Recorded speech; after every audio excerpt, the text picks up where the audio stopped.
Magic Manhattan. Like a cluster of thin-fired mountain peaks, its man-made mansions of industry rise out of the bay. From the Battery to the Bronx, its brightly lighted avenues are a byword. Its waterfront, the frayed frontier of this golden island, is the greatest on earth, a kaleidoscope of all those who go down to the sea in ships.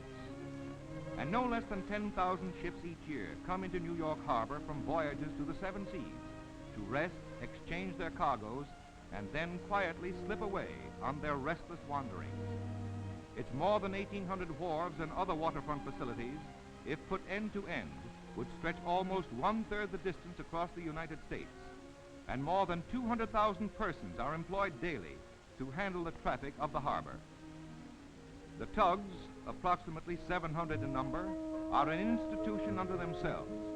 Appearing like puny little water bugs hitting at great drifting logs, they nevertheless handle the mighty leviathans of the deep with amazing ease.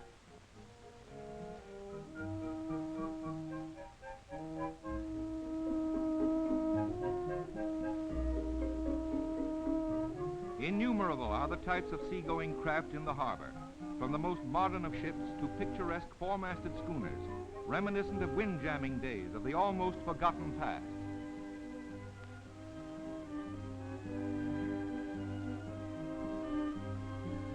On the lower East River waterfront is the Seamen's Church Institute, which for more than 100 years has befriended all men of the sea.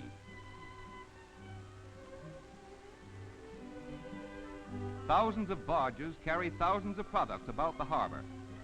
An occasional line draped with freshly washed clothing is often the only outward indication that many of these barges are the permanent homes of those who tend them. This little girl has brought a doll and carriage up on deck. Hello there, young lady. How are you today? All right? Well, that's good. She and her little brother were both born on this particular barge, and it's the only playground they know.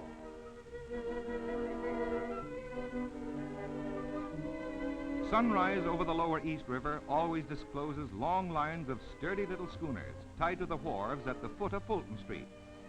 Here at the famous 100-year-old Fulton Fish Market, boats come periodically from near and far to unload their catch within the shadow of the towering skyscrapers of lower Manhattan. Some of these fishermen have caught their cargo as far away as the coast of Nova Scotia, or as far south as stormy Cape Hatteras on the coast of North Carolina. The Fulton Fish Market, of which this is but one pier, is the largest wholesale fish market in the world. Each year it handles approximately 500 million pounds of seafood of more than 100 different varieties.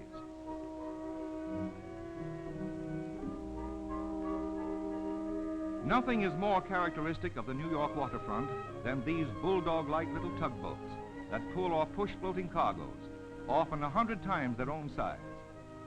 Let's go aboard one for a sail up East River for a midstream view. There's the famous Brooklyn Bridge. For more than half a century, it has proudly spanned the broad East River and watched the ever-growing skyscrapers.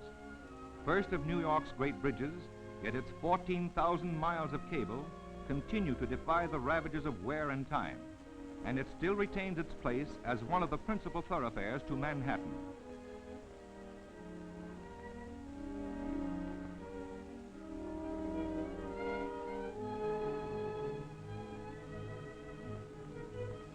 Just above Brooklyn Bridge is Manhattan Bridge, considerably greater in length, and beyond that, Williamsburg Bridge. The waterfront is a place of contrast, where the elegant sits beside the ugly, where graceful white yachts are looked down upon by the smoky black chimneys of industry. Here and there are extravagant dwellings, such as pretentious river house, with landing floats especially designed for the racy speedboats of its affluent residents, and exuding opulence and prosperity to the very top of lofty towers. And then there are the jungles of the less fortunate, whose only homes are made of discarded boards and bits of tin collected in the back alleys of the same metropolis, and whose household furnishings come from ash cans and public refuse heaps, dead ends of Manhattan. They wander dejectedly about their shacks on this decrepit spot of the waterfront, like unholy ghosts of men who have failed in every opportunity that life in a land of opportunity can afford.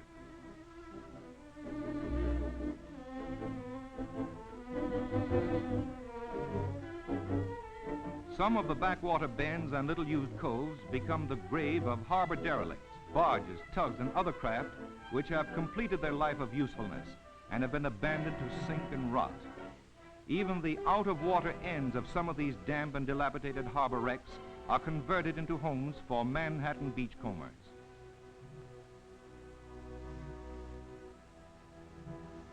In the less repellent little bays are occasionally to be found somewhat more pretentious improvised living quarters. Neat homes built on deserted barges, lifted above the mire and murky water, with clean window curtains and front porches that look out across beached and sunken hulks of various types, sizes, and stages of wreckage, warehouses and sprawling factories, and the homes of other waterfront squatters. Manhattan is a city of bridges. The overwater roadways that connect the metropolis with surrounding points total more than twice the entire length of the island. Some are mechanical, swinging or lifting, while others span the sky well above the tallest smokestack or masthead. This is one of the less lofty spans of the great Triborough Bridge, a mere segment that straddles the Harlem River, high enough for tugs and other small craft to go underneath, also capable of lifting like an elevator to permit the passing of large vessels. Here is one of the automobile approaches on this same Harlem River crossing of the Triborough Bridge, the newest of all those serving Manhattan. It is 17.5 miles in length, and its three arms extend to the boroughs of Queens and the Bronx. There are also 14 miles of highway approaches, and the concrete alone that was used in the construction of the bridge proper would pave a 4-lane highway from New York to Philadelphia. The most imposing part of this great engineering achievement is the suspension part over the East River at Hell Gate, near the point where it spreads out into Long Island Sound. The span is sufficiently high to permit all vessels to pass underneath. Beyond can be seen the famous Hell Gate Bridge, used exclusively for railway traffic. This gives a better idea of the great length of Hell Gate Bridge, looking toward the main span from a point approximately in the middle of the entire structure. Probably the most imposing of all Manhattan's bridges is the George Washington, across the expansive and historic Hudson. Its many traffic arches, curving approaches, and silver framework are things of beauty. Its towers rise twice the height of any of the other bridges, and this massive structure of steel and concrete reaches gracefully almost 3/4 of a mile in a single span. Skirting a goodly part of the western shoreline of the island is famous Riverside Drive, which looks out across well-hidden railway tracks onto the Hudson, where the battleships of many navies have anchored on parade, and where now and then, even today, an occasional antiquated square rigger can be seen tied to a wharf. The industries of Manhattan's magic waterfront are many-sided and never-ending. The falling shadows of evening bring no silencing to its towering skeletons of steel and fast-dropping and rising clamshell buckets, unloading barges of coal, sand, and gravel, or its great dry docks, capable of lifting great ships so that men may work under their monstrous keels. From sunrise to sunset and through the bleak drab hours of darkness, round and round this ever-varying waterfront, from Hell Gate's lofty bridges to the Battery that looks out toward the open ocean, there are sights at which to marvel and sights one may best avoid. Nature has indeed been kind to the little island on which the American metropolis is built, but were it not for the development of maritime transportation, which has made it a mecca of ships and merchants of the sea, its great harbor might be only a vacant expanse of inland water at the edge of the mighty Atlantic. No age, no century in history, no place on any continent has known such a monstrous melting pot of human and industrial accomplishment as is clustered about the Manhattan waterfront.